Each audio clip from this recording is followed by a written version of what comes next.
Welcome into Event Perspectives. Really excited about this episode, joined by Sanya Khera from Intuit. Much like always with these episodes, we're going to kind of dive in and probably geek out on a couple of different things. And I think in this one in particular, maybe some event data. So hopefully that doesn't scare off too many people. Stick with us. Sanya, how are you feeling? Are you ready for this conversation? Hey, Rodney. Thank you so much for inviting me here. I am super excited to talk to you. We have talked a little about it in the beginning before this, but I'm super excited to dive into data a little. Not scary. Yeah, excited for this conversation. Cool. So before we, dive in, we'll have a little bit of fun, you and I, as well as hopefully for the audience as well. I like to start with an icebreaker to kind of get us warmed up. Even though I feel pretty confident we'll have a pretty healthy conversation. I don't know if you need the warm up, but I'm going to get you warmed up anyway. So for today's icebreaker, I think the question that I want to ask you is, what's the best event you've ever attended and why? Ooh, okay. That's an interesting one. Okay, I'm gonna say the most memorable event that I ever went to. And that was the first event that I attended here in the United States in New York. And I was invited for that, got a scholarship through India. So I was super excited. I was like a little child. And it really opened up my eyes because I actually saw the scale of the event and how amazing an event can be and how impactful it could be. So I learned a lot. Um, and it was about data science. So I learned a lot about data science there. But I Mhm, think the thing that stuck with me and the thing that was the most important for me was just like the human connection. Like the people mhm. that I met there, I am still in touch with them, like some of them yet still. So that was the biggest part. And that opened up my eyes to like, oh my gosh, okay, events, conferences, that's a thing. And so this was your first, you were attending, this was like you were not in events, you were just purely an attendee of this event. Is that correct? Oh, Exactly. okay. Yeah. And what I what got stood out like from that experience? Like I always find it so fun to kind of think about that, and I think you kind of hit on it. But sounds like it was a data science conference. So again, even more things for us to talk about getting into this episode. But kind of what was there anything that stood out in particular about that made it so memorable? Okay, yes, absolutely. So I was on that data science conference, super nerd, ready to geek out, ready to learn everything. So workshop was something that I was focusing on. So I wasn't really keen on like talking because I'm kind of introverted that way. And so I was anxious about it. So I was like, okay, I'm not going to focus on that. It's fine. But it was so natural. It's like all the people that also attend the conferences, it just is very natural for everyone's in the same plane on like, okay, I want to learn, but I also want to learn from you on like Mm, how you're sort of like getting ahead in your career or like what you are doing yourself. So that was like a really interesting piece. Also, they did an amazing job at helping us sort of like mingle with each other. They had this like little game at one of the events that they had, one of the experiences they had, and they handed over us like smaller sheets of paper, and they had like symbols on it, and you had to find people with similar symbols. So it was okay. such a natural, easy experience. I'm like, okay, I don't have to do anything. I just need to find someone with the same thing. So Eh, yeah. I love this answer. I love how it's getting us started in this because I think sometimes, as I know you're on the event organization side, focusing on a lot of kind of implementation of the technology at events, and in my role, kind of building events for people who build events, like, you can get lost in what you're doing, but also forget just some of the simple, sometimes just, really human ways of bringing people together. And sometimes our most valuable asset is just the fact that the people are coming and that, that's what you need, is facilitating and thinking about ways for driving that. 100%, 100%, all the time. Well, yep, you hit it So, right. So let's talk a little bit about your background. So I think we're already getting this sense you were going to a data science conference. I don't think many of us in the event industry are signing up for too many of those, specifically career related. Tell us a little bit about your background, what you did before events, and kind of what brought you into events. Yeah. So I am an engineer by profession. So in applied mathematics and computer science. So that's what I learned. And so basically that was the basis of data sciences. And I was like, Mhm. okay, this is amazing. I love it. It just like tingles my brain and this is amazing. This is great.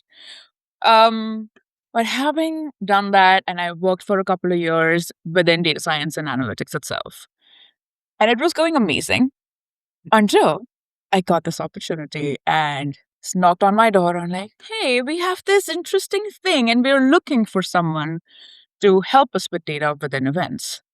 What do you think? And I have never been in that space. I have been an attendee. I love the energy, but being on the other side of planning, it really, really intrigued me because having being on the side where you're working on recommendation systems, right? You're working on figuring out what the data is actually saying, but you're like disconnected from the actual experience of like how does it get translated, like how are the product managers translating this? I don't know what is happening to this data, those insights I'm providing. I don't know. So being on this side, when this opportunity knocked, I was like, okay, I got to do this. I Mhm. have to try it out. And here I am creating experiences now. And tell us Okay. how long. So how long have you been on this side on this side of the events, if you will? On this side, it's gonna be about like 4 years now in the Awesome. next months. Yeah. Okay, well, we are gonna unpack some of those 4 years, right now, but, I think it's such a great background. It's an area I'm a little nervous now. I mean, the applied mathematics and, I was proud of, what I bring to the table data-wise. Now I'm like, "Okay, I'm gonna let you do most of the hard stuff here." But, let's talk a little bit about maybe that first experience. So was it a role on the corporate events team or corporate marketing team that was specifically looking to, you know, Oh, wow. elevate the kind of data and the understanding? Tell us a little bit about kind of what that initial role was, because I think we'll kind of jump into more around some of the challenges that you're working through now, the kind of interesting pieces. But I'm curious, when you got the role, what was the initial focus? Yeah. So as we know what the events world is like, it's a lot of fun, it's a lot of energy, it's a lot of chaos at the same time. Mhm, So that's how it was. And we were just exiting the virtual world that we were in with mhm, virtual conferences. So this was about 2022 mhm, when I joined. So it was moving away from virtual to hybrid to like now it's mostly like in person. It's still hybrid, but still mhm, focusing on in person. So that was the time where our team was still figuring out on like, okay, what do we do with virtual? What do we do with mhm, hybrid? How do we create these hybrid experiences? And then the basis of it obviously is like data, right? Because I mhm, want to create these experiences. I have all of this technology, but then I don't know how to interpret what the people are doing. With mhm, virtual events, it's so hard to understand on the other side of the screen what the person is mhm. feeling, how are they Right. engaging. So, what are those signals that we can pick up? What are those signals that we can actually tap into to understand if these events are actually hitting the mark for the attendee and for our business, both of the places, right? So And that's where I end. Yeah. okay, so I'm gonna get to that question, but I think we're gonna spend a lot of time on that question. So I'm gonna ask a few other pieces, kind of as the role as you've kind of been in that role and what you've seen change. So that was, I remember that time pretty well too. Kind of coming in at the time, I was like working on technology for in-person events, large enterprise events. Was before I was here at RainFocus. Lived through the virtual stuff, and then kind of coming out of it was a really Great. interesting time. I'm curious, how have you seen that change? Is like how do you see the emphasis of virtual versus in person? And we'll get back to the data. I'm just curious, like your experience having seen maybe coming into the role where virtual is pretty prominent to now, this world where I think it still exists, but I think the term hybrid, I think we see a lot less than we did, 2-3 years ago. Exactly. Yeah. I think now the distinction is more of like in person or Hmm. completely virtual. There's Hmm. no there in the background there are hybrid components obviously Hmm. for everything, Hmm. but that's not on top of mind for everyone, right? We don't talk about it Yeah. that much. Yeah. So right now I think like having moved on from that hybrid side of the world where we are is interesting to me because we're hyper focusing on just in-person events. But the role of technology is now more of like, how do we support those in person events and make sure that in person event is happening at the most optimal level? Hmm. That's what's happening with technology. And what would you say, like, when you're looking at optimal, and I know we're gonna keep coming back to event measurement because you and I probably can't help ourselves, but, like, when you say optimal, like, what Mhm. are those pieces? What are those measures that you're looking at Intuit? So I always look at it from two different lenses. One is optimizing it for the attendee, making sure they're having the best of their time, Mhm, and then also optimizing it for our business. Because at the end of the day, we're also running a business over here. mhm, So we want to make sure that we're like optimizing the whole, both of those experiences together. So the things that I do want to look at to optimize the business side of it is what impact are we hitting? And I'm going to talk about ROI. We are also going to talk about ROI, mhm. but it's so hard how we define our ROI for all of these different events that we have. It is Mhm, specifically for in person. It becomes really hard. Again, it's hard to track on whether if I attended the event on what did I do after that. Like, mhm, did I really love this particular feature that I talked about with you at the mhm, event? And did I actually ended up buying it right after the event, or I bought it 1 year after it? Right. mhm, So it's really hard to pinpoint that, and it's really hard to understand um, where that conversion point occurs. mhm, So that's where I'm focusing on and working with like our product and sales to figure that out because they do that day in and out for mhm, their marketing and sales initiative. Events always takes a back seat. And mhm. that's one thing I'm like trying to change within our chains. Uh, I'm with you there. It's a journey. It's I think something we'll continue to do, but I'm curious to get your take. So recently, I was having a conversation just kind of around, event measurement and what we're looking at. And there's kind of there's a Gartner stat that we talk a lot about here at RainFocus, which is about how CMOs are shifting a lot of their budgets from purely online tools, so whether that's targeted ads and things like that, to offline Yeah. things like events. Um, I see that, and I think we kind of are seeing kind of the importance of events continue to grow. But I Yeah. think we all know events are also pretty expensive to kind of run, to bring people together, for people to attend. Um, and so like, I'm curious to get your thoughts on this because I think you have that exposure to some of the online tools where a lot of measurement is native, kind of the returns or the conversions. A lot of those are things that are fully baked in. So you kind of know your ROI in some way, shape, or form in terms of, we ran this ad, we got these conversions. This is, they kind of went down this path where I think events have struggled, but I think the more CMOs want to spend their money on events, the more that CMOs are probably going to demand clarity about, well, what's happening with all this money that we're spending on events. So I'm curious to just kind of get your take of online tools and measurement versus, what we're maybe trying to build from an infrastructure perspective in the world of events, or that you're working on. Yeah, 100%. So I started off with just using these hundreds of different tools that I have and just Mhm, manually going in and literally like figuring out, okay, what are the primary connectors we have within all of these different tools and different data sets? And then how are we connecting them and how do we actually make sense? Insert all the event data as well into this measurement. So just doing it very manually in the beginning. I think right now I've started this initiative to just build those data pipelines as well to make sure that we are attributing it correctly. And I'm actually working with like other data scientists right now within the Mhm. product to figure out what the attribution model is for these um, multimedia that we run, ads and everything Mhm. else that we run right now, Yeah. right? So how do we define weights to, let's say, a sales initiative that went out or a campaign that we ran, whether it was on social, whether it was email, versus an event that someone attended. So, Mhm. how are you distributing weights to actually say, like, okay, where does this, let's say, one lead get attributed to? Mhm. So it took me 4 years. I'm here at my fourth year and still getting that in.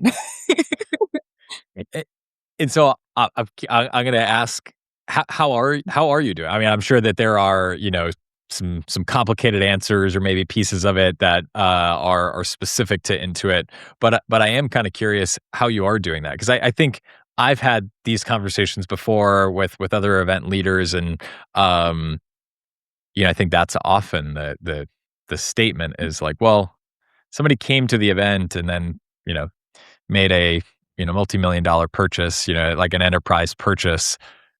Yeah.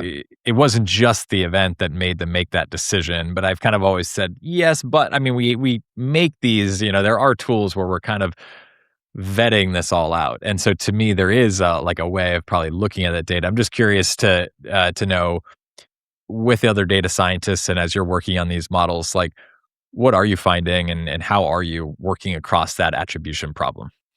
Yeah. It's very at its nascent stage right now. So we're Mhm. still trying to figure this out, what's like the Mhm. right solution for it. But then like you said that, right? This one user came in to the event and after that made that sale, right? Made that Mhm. purchase then. Do you just attribute it to the event right now or Mhm. the first touch that they may have Mhm. had, like they saw an ad or they they got an email. What do you do it? So it's like the first touch model versus like the last touch model, which was the Mhm. event over here. Right. So it's that is like the interesting solving problem that we're trying to solve right now to see like, okay, which makes the most sense. So you have to like run an experiment. We're running experiments right now to just see which makes Mhm. the most sense and where do we land. Because in my mind, I am really biased. I am going to be like most of the weight of all of these should be going to the event because if you look at it without looking at the data as well, right? Anyone who attends the event, they have put in money, they've put in energy, they've put in time to Mhm. be here. So this is one of the most high intent channels that we have. Mhm. Events is one of the most, not your marketing channels, not your sales. Event is because in all of the other channels, we are putting in money and time. Events is where they are putting in an equivalent amount of money and time. Yeah. So, Right. yep. Still trying to solve that, Rodney. I wish I had. Yeah. I could. You know what? I think we will. I have confidence with brains like yours attacking this problem. We're going to. And I think what you just said, and again, another thing I'd love to get your opinion on there, is so these are, I think, yeah, like you said, super high intent actions. A lot of the time I think we measure our marketing efforts and, engagement, amount of engagement that we're getting across different platforms. And, I think we'd be lucky to see people spending, across our emails and across our website and across our the videos that we put out online, like minutes. We're talking minutes of time that we would be saying that is this Sanya is very, very engaged coming to an event, you have decided that I'm going to spend, hours of my time, days of my time with Yeah. you. So I think that intent is extremely clear. I think the Yes. kind of the relationship that you're building with your customers is that much more clear. Now, again, it's probably not the first engagement. Like I think that's the acknowledgement is I don't know if we're trying, even though probably somewhere in the back of our minds we are trying to say events are the best. It's really kind of an effort to measure channel performance across the board, and how do these all relate together, and where do they all stack in that relationship? Is that right? Like, was that kind of when you're thinking about it? Is it really an attempt as you're building these models and measuring event? Is it an attempt to understand where do events fall compared to these other things, or the overall cycle, or how effective is this channel versus that channel? I think in my mind, step one is to have these teams get that realization that events is also a channel. Mhm. And Yeah, that's one. yeah, Because most of the time that gets just like sidelined mhm, to say, oh, we have marketing, we have sales. And even like those are the two best, supposedly the best channels, right? Or the most recognized channels. They also don't talk to each other. That's what I'm realizing. right, They're in their yeah, own worlds, own separate worlds, doing their own attribution, attributing that one lead to, oh, this marketing effort, or also mhm, that sales effort. yeah, So the worlds are so separate. Like the reality is that there isn't that like one uniting factor within sales, marketing, and events, which is like a different word in itself, mhm, that needs to be happening right now. So that's like the right, step one, or like the problem one we need to solve. And we need people like us, or like someone in marketing who also understands that, someone in sales who also understands that, working together. I'm gonna ask another question that is gonna feel like it's, just out of a playbook, but it's not. Uh, AI. So I'm curious to get your take. Here at RainFocus, we've recently really kind of doubled down in terms of the ways and lenses that we're leveraging AI in kind of our day-to-day basis, but also not just tackling what we do already, but how do we tackle new things? And I think when I think of the data challenge and problem, especially at organizations like Intuit, but even an organization significantly smaller like RainFocus, that there's so many different data points and signals, but I feel like AI is crafted to be able to handle, like, give me a lot of inputs and I will, I can kind of look to model these. I'm just curious, are you seeing AI in helping you solve these problems, or do you see that happening, at some point in the future? So to start off with, I have been surprisingly an AI skeptic for the longest time. Mhm. And like I've used it as a user, I've been Yeah. there, tried it out just for myself, asked it Mhm. random questions, Mhm. being Yeah. there on GPT the whole time, right? Mhm. But when it comes to work and actually trusting it with the work that I do, the data that I use for it to understand, like theoretically, it should be understanding everything much, much better than I can, or like any human Mhm. can, right? Yeah. Because of compute power that it has, Yeah. Right. based on that, right? But in the past, like the models have not been that great, where Mhm. you would actually be able to trust the insights that it provides, or like the answers that it would give you. Because of all, I have seen like crazy amount of hallucinations happening, or like Yeah. AI every freaking Yeah. where. And Right. the Right. amount of confidence that it has is baffling to me. Uh, So that yeah. Yeah. yeah, it's been a journey, because the work that I would do, let's say in an hour, it would take me couple of hours, if not more, just to Mhm. prompt it to understand like what I'm looking at, for it to Right. like clean the data and then understand everything. But that was the past. Right now, it's a different world, Rodney. It's Yeah. crazy. I have been on Claude for the Yeah. longest time, Mhm. and the world that you're talking about, for it to be able to understand all of these different signals, it is working. I think the Yeah. caveat is providing clean data. I think that has Right. been like my biggest thing, because it won't understand the context. It will not understand anything from the get go. Like you will have to make it used to it, store it in memories, but it will still need clean data for it to act on it, and for it to give you the insights that you're looking for. Uh, I totally agree. I love what you called out too. So Claude's one of the tools we've been leveraging a lot, and I'm very bullish too on the idea of data connectors, right? The idea of bringing these sources of data into a tool to let it leverage this information, whether that's, pulling in from, your CRM system of choice, or, your registration system of choice. Hopefully it's RainFocus, but, whatever, like pulling those data sources in and being able to model off of that.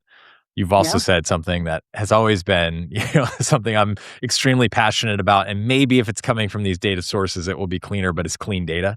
I think I'm curious to get kind of your take as someone focusing on events and measurement, coming into a team where, I know in my life sometimes I felt like I was the person like looking to make sense of like Right. everything was great, and now show me the numbers that say everything is great. And it's like, okay, do you want to know the number? Like, do we want to compare year over year? Because I can tell you year over year, but you're not going to want to hear if this number is not better than last year.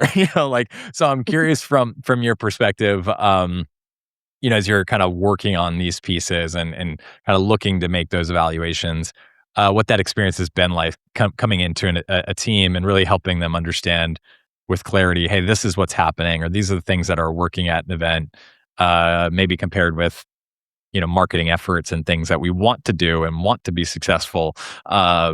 What's that experience been like? Yeah. You said it right. Like you have experienced it and I experienced it. And I think it's an event industry wide thing that we run on experience. Mhm. We run like events industry runs on like, oh, I did it this way before and I've done it for the last decade and it has worked beautifully well and we're not going to change it and that's how we're going to keep it. And like my experience has been this.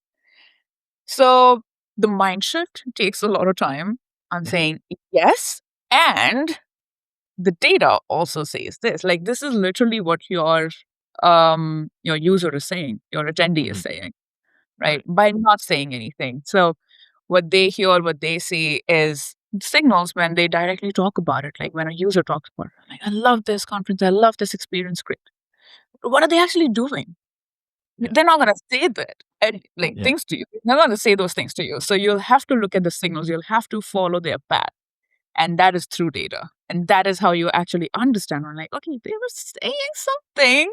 Mhm. What were they actually doing? They say that they were here about networking. Like they wanted to attend the event for networking. Are they actually attending? Like, are they actually networking at the event? Or are they just like in the breakout sessions? They're just Mhm. attending one after the other. So Yeah. what are the signals saying to you? You gotta listen to that as well. So mindset shift takes a lot of time and it's still a journey. I'm gonna ask this last question before I transition into. I'm gonna say this last question like 5 more times before this episode's over, but I'm gonna ask this last question on this topic before shifting to the next one.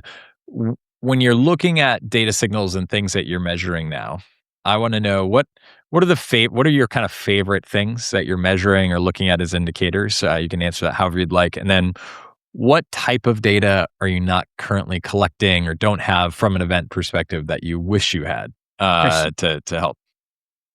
Okay, my favorite data points of metrics.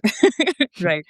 So I love the voice of the attendee. So I'm Mm, gonna talk about that, like VOA. And that mhm, has been my project. So with the voice of the attendee, I love looking at again what they were doing, like the signals with okay, what did they favorite the sessions and what sessions did they actually ended up attending, mhm, right? Versus like favoriting is a tool or like a number or a metric that we basically have as a feature every time mhm, for all the mhm, events, but are we actually looking at it? I don't mhm, know if we look at it. Like I haven't looked at it for the longest time, but now I am. And I love just seeing like the experience of what they favorite, at what time are they favoriting things, what time are they doing the sessions, and then what they actually end up attending in terms yeah, of the sessions, right? So mhm, that piece really tells me on like what the attendee is there for and what they're doing. mhm, And to dig a little more deeper, you have to segment it by like the different types of attendees that you have because mhm, not all the attendees are going to be similar. Like we have firms that are like really small size, one or two people just running those firms. This is the accounting industry we're talking mhm, about. And we also have mhm, like mega firms, right? yeah, So their experiences are very, very different. and the things that they're looking for are very, very different. So basically, to answer your question, like I think like those little signals that no one's looking at during the event is for an in-person event. That's what I am looking at most of And the like time. voice of attendee, what's like the output? Like, are you like, does everyone have their own kind of like measurement of like how you're looking at this VOA measure? Is it kind of an aggregate of saying like, you know, percentage of attended versus favorited versus, so like scheduled? Like, I'm curious, like, what's the output? We're gonna really lose people now. And now that's what I'm curious. Like, I love this idea of voice of attendee, and I'm curious how you look at that as from an output perspective. Yeah. So from an output perspective, I would say, like for this particular cohort of segment of attendee, right? Mhm, What did they talk about in the number of surveys that we give out to them, right? mm, In terms mhm, of decisions, in terms of the post-event, pre-event surveys. mhm, What was their experience in terms of the marketing material that we were sending mhm, out, the emails, right? mhm, Whatever just. And this will come in the data that I don't have would be the social signal, right? I would love to see the social signal attached to the data that I don't have to say how did they respond to us, or like how were they engaging with us in terms of the social campaigns that we sent out, the UGC that they themselves create about mhm. the event, right? That I don't have, but would love to in VOA. So basically, like the campaign, socials, emails, sales, and then also the in-person piece of the event in terms of the surveys, their engagement throughout in terms of sessions attended, in terms of the exhibitors that they talk to, in terms of the salespeople that they meet at the event, Mhm. customer customer service people that they meet with. So Yeah. all of those different signals together to say like, okay, there. If you want to talk about, I know my team is obsessed with NPS. Mhm. So Yeah. yeah, your top line is NPS. The NPS Mhm. was XYZ, but Yeah. then what led to that NPS are like these Right. signals. Yeah. Or my ideal world would be I can also say like their propensity to buy these different products is this right now. Yeah. Right. And right after the event or 3 months after the event, this is what they actually did and Yeah. bought. Yeah. That would be Awesome. my amazing ideal world. Yeah. Yeah. That's kind of the dream state. That's where, you'd want to be in that place of knowing propensity to buy or having some of those indicators for measurement afterwards. Exactly. Yeah. 100%.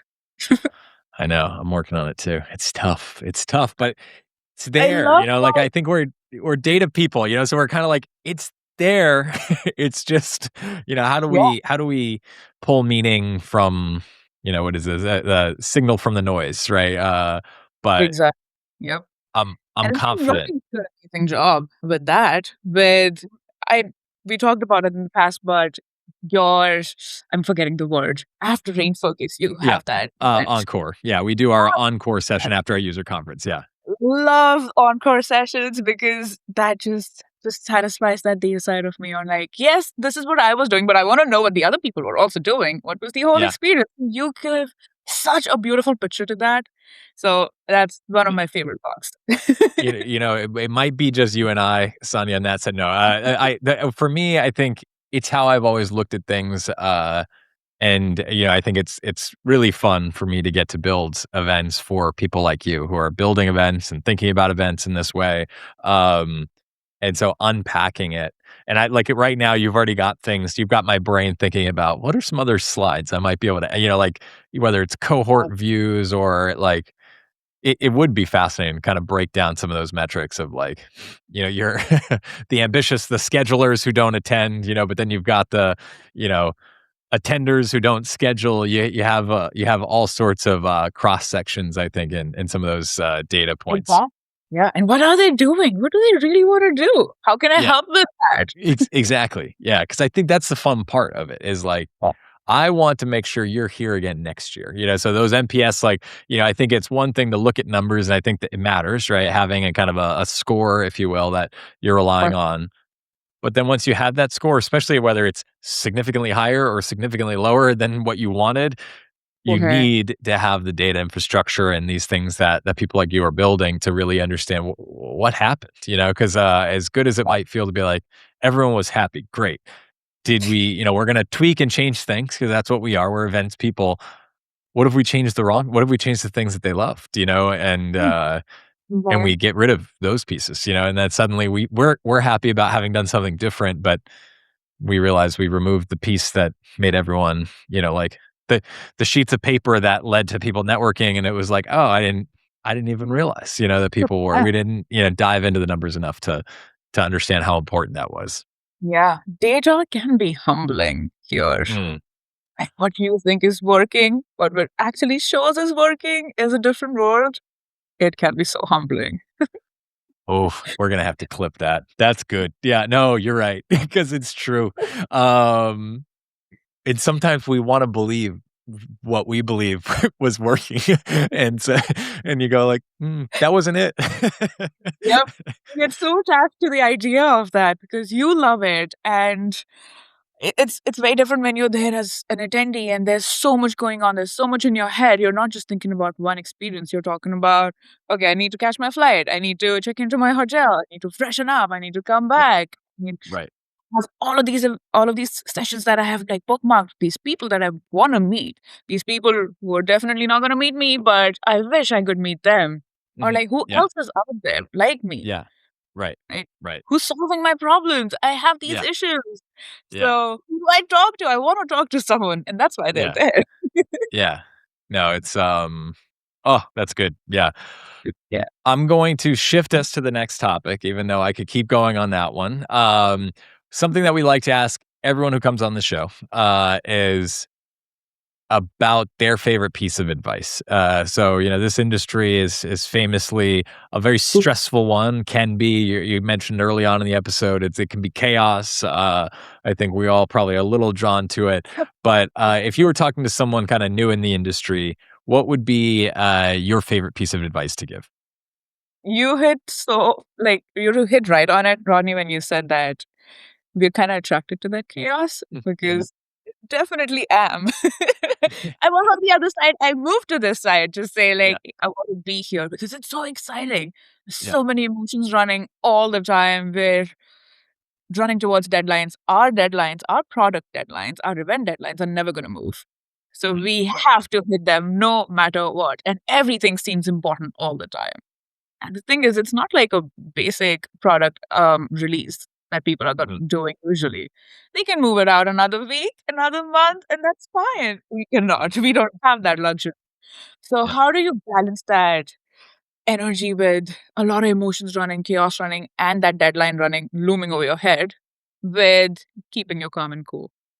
So I think like that's the biggest one on like, again, it's not the end of the world. It is completely fine if some experiences are not the crazy amazing experiences that you were thinking they were going to be.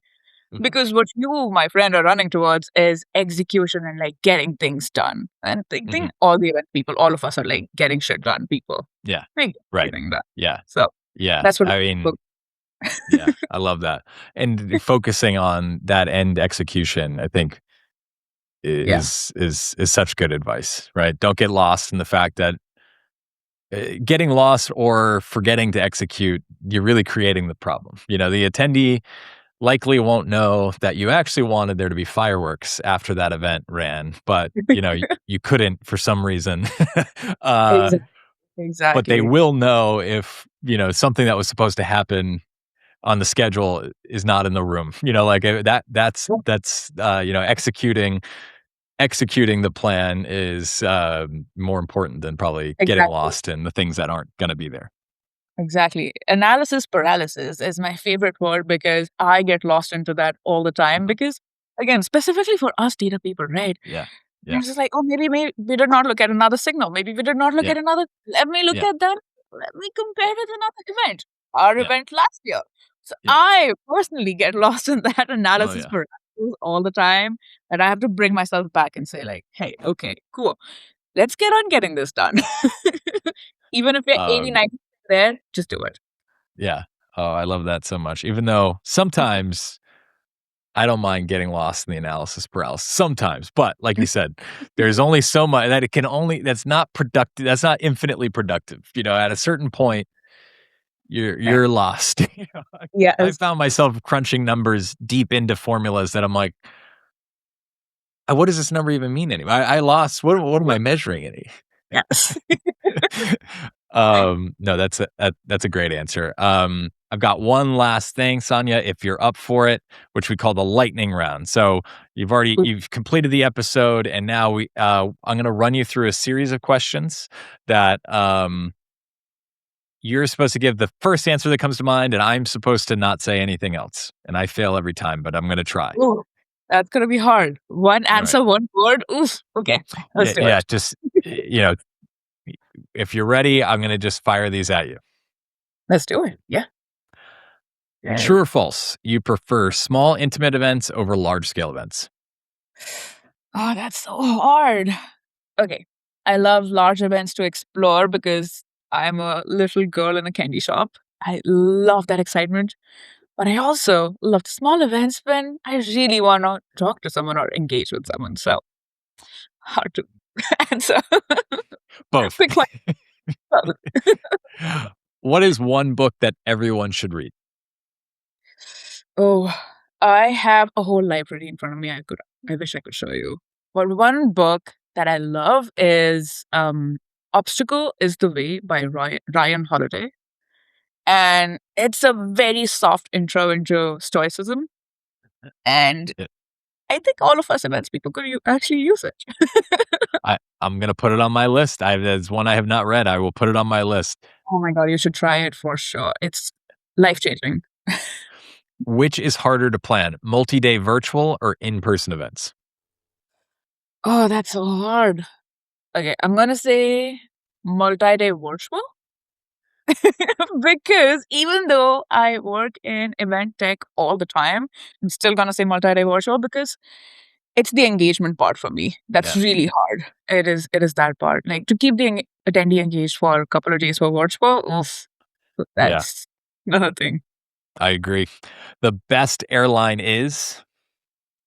Ooh, I like some Middle Eastern luxury, so I'm gonna say Emirates. Emirates. Probably one of the fanciest flights I've ever been on, I'll tell you that. Window seat or aisle seat? Oh, window seat for sure. I need the views. Networking sessions or educational workshops? Oh my gosh, that's again hard. Educational workshops so I can just hole in and learn and be my nerdy, not talkative self. So I'll choose Spoken like that. a true data scientist. True or false? Networking is your favorite part of attending events? When it's natural, yes. Okay, fair. If you could host an event anywhere in the world, where would it be? Anywhere. Oh, somewhere tropical. It has to be somewhere tropical. Yeah. With another day to design by the events just to chill and do nothing. So maybe Thailand, Love it. Hawaii, Costa Rica. So many options. Hey, all three. Oh. Just do a tour of all three. What's your go-to comfort food during event planning stress? Oh, that's hard. It has to be something that's nutritious, not crazy heavy, but also satisfying. So I'm gonna choose a protein smoothie. Love it. What flavor? So I love this one by Earth Bar. It's here in San Francisco, and they have Rockstar, and it's like blue-looking smoothie. It's like salty and sweet. Perfect. It's perfect combination. There's no like one particular flavor. It's crazy good. I'm ready for one right now. True or false? You pack gym clothes when attending an event that you're planning? Yes, and I rarely use them. Yeah. The You idea don't counts in my book. The I idea do. counts. The number of times those shoes never left the luggage. I'm like, I don't know why I do it, but we do it. Oh, And final question. You've got a yeah. closing event party. Live music or a DJ? Oh gosh, I am a rave girly, so I'm gonna put DJ any Yeah. day. Love it. Sanya, thank you so much. This was a ton of fun. I hope you had some fun as well. Yes. Anybody who's been listening to this conversation, please feel free to go get engaged with Sanya. I'm assuming would LinkedIn be the best place?